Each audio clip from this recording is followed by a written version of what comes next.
Bueno, pues es viernes, es día de estreno, de estrenos, y me he venido al cine pues a ver, yo creo que una de las dos pelis españolas de las que se ha hablado muchísimo en el Festival de San Sebastián, que se está celebrando, bueno, termina prácticamente hoy. Estamos a puntito de conocer quiénes serán las galardonadas en las distintas categorías, y como digo, me he venido a ver una de las pelis de las que se ha hablado y mucho en este festival. De hecho, es firme candidata a premios. La película concretamente es El Reino, se ha estrenado este viernes. La otra película de la que todo el mundo habla es Quién te cantará, de Carlos Bermud, que tendremos que esperar pues una semanita, perdón, un mes todavía, para verla en el común de los cines. El Reino es la última realización de Rodrigo Sorogoyen, un tipo que me parece extraordinariamente interesante, que tiene en su haber cintas tan ingeniosas como Stockholm, o thrillers tan extraordinariamente bien rodados como... iba a decir Solo Dios perdona, Que Dios nos perdone, estaba confundiéndola con la película de Winding Refn. Bueno, Solo Dios perdona. ¿Qué es El Reino? Pues El Reino podríamos decir que es la anatomía de un caso de corrupción. Es decir, es ese caso de corrupción no visto desde fuera, que estamos acostumbrados a ver los casos de corrupción precisamente en los medios de comunicación, mediante las noticias que se publican en los periódicos, que escuchamos en la radio o que vemos en la televisión, pero no estamos nada acostumbrados, por suerte, por supuesto, porque no participamos de ellos, en ver esa corrupción por dentro. Y hasta la fecha, al menos que yo recuerde, mi memoria cinematográfica recuerde, no se había abordado este tema de una manera tan frontal y tan al descubierto como se hace en este El Reino. ¿Y qué me ha parecido la película? Pues la película me ha parecido una jodida maravilla.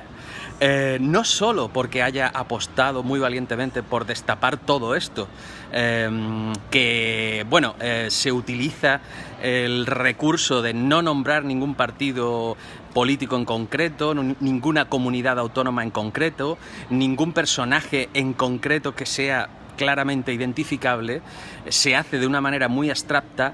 Eso al principio me llamó la atención de manera negativa, pero después he ido comprendiendo que realmente es interesante dar este punto de vista, porque la corrupción realmente no tiene signo político, está presente en el individuo más que en la sigla, y es generalizada. Por tanto, la decisión de Sorogoyen de abordarlo desde ahí me parece muy acertada. Y como digo, es esa anatomía de ese caso de corrupción vista desde dentro. Está contada de una manera realmente magnífica. Creo que es, sin lugar a dudas, la mejor película de Sorogoyen, superando a Que Dios nos perdone, porque creo que desde todos los puntos de vista es una película muchísimo más redonda, muchísimo mejor rematada y concluida, con unas escenas finales realmente de clavarte en la butaca. No digo que sean bueno, es posible que sean herederas de las de Network, aquel clásico del cine de periodismo. Creo que en cierta manera pueden ser herederas de aquella mítica película de Lumet, pero en fin, como digo, la película está rodada de una manera impresionante y termina con estas secuencias, o esta secuencia final o conjunto de escenas finales, una entrevista específicamente que es realmente magnífica desde el punto de vista sobre todo de guión.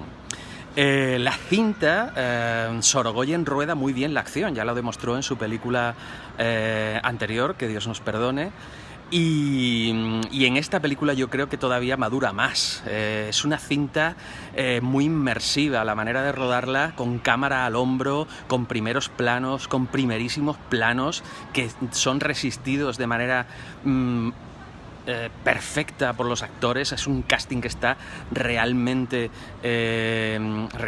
bien, comenzando por su protagonista, que está francamente maravilloso, aguantando el peso, Antonio de la Torre, de toda la narración en sí. Prácticamente la película no hay escena en donde él no salga, y soporta y aguanta el peso de la cinta de manera extraordinaria. Esa tensión contenida, no es un papel para nada histriónico, explota cuando tiene que explotar, pero la interpretación de Antonio de la Torre es realmente fantástica, como la del resto del casting, al que, como digo, la cámara se acerca de una manera muy invasiva, haciendo que estemos prácticamente dentro de la escena y dentro del momento que está contando la película. Hay mucha cámara también situada siguiendo al personaje, con este típico plano que aparece muchas veces en las películas de Darren Aronofsky.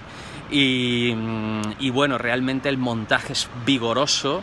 A mí me recuerda mucho Sorogoyen, sobre todo en estas dos últimas cintas, la manera que tiene de afrontar el thriller a como lo hace Michael Mann, que ruedan además de una manera muy limpia, muy moderna, con unos encuadres realmente potentes. Y bueno, aquí se ha hablado, por ejemplo, que se ha escuchado críticas o leído críticas que dicen que es como si la corrupción la hubiese abordado Scorsese. Yo creo que no, que es más la corrupción tratada desde el punto de vista con referencias a realizadores como Michael Mann. Estoy pensando en cintas como El Dilema, por ejemplo, The Insider, que se titulaba en versión original. Y bueno, pues eso es más o menos lo que os quiero contar. La cinta es muy frenética, tiene momentos de tensión realmente bien logrados, en donde uno se agarra a la butaca, particularmente hacia el tramo final, que están francamente bien. Yo el único pero que le puedo afear a la cinta, para que no digáis después que todo va a ser alabanza, pues por ponerle un pero, creo que los medios de comunicación estarían más pendientes del personaje de Antonio de la Torre y no le dejarían moverse con la facilidad que lo hace. Hemos visto muchas veces que los grandes imputados en asuntos de corrupción pues tienen prácticamente acampando en la puerta de su casa a muchísimos periodistas, y que prácticamente le siguen a todas partes y aparecen fotografías y vídeos de donde quiera que van. Entonces ese es el único punto que en cierta manera me puede hacer ponerle una pequeña mácula, para que la cinta no sea un 10, sino sea una chispilla menos. Pero como suele, o como dijo John Ford en alguna ocasión, cuando le preguntaron con ocasión de la diligencia que por qué no disparaban los indios a los caballos y así la diligencia se paraba y les podían matar y quitarle la cabellera, John Ford respondió que porque entonces no habría película. Evidentemente, si los periodistas estuvieran en todas partes y Antonio de la Torre no se moviera de la manera que lo hace, pues no podría haberse desarrollado la película en los términos que se desarrolla. Y evidentemente, con independencia de todas las cosas, pues la película es una película, es un thriller, y es como digo, una película que tiene que tener su gracia y tiene que tener su tensión, aunque sea sacrificando pequeñas cuestiones como esta que os estoy comentando. Así que insisto, una auténtica gozada, una auténtica maravilla de película. Creo que va a contar muchísimo en la temporada de premios, en los apartados técnicos, en el apartado de dirección, en la de guión.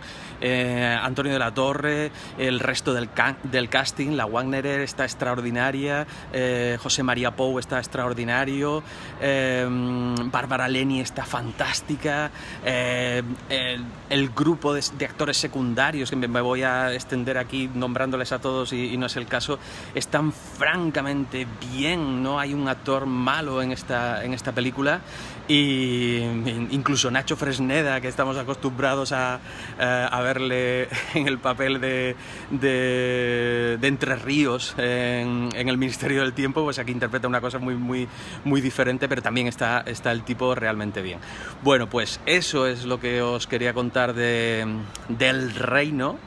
que os recomiendo vivísimamente que vengáis al cine a verla, porque es, yo creo, una de las primeras grandes películas españolas de la temporada y va a dar mucho que hablar.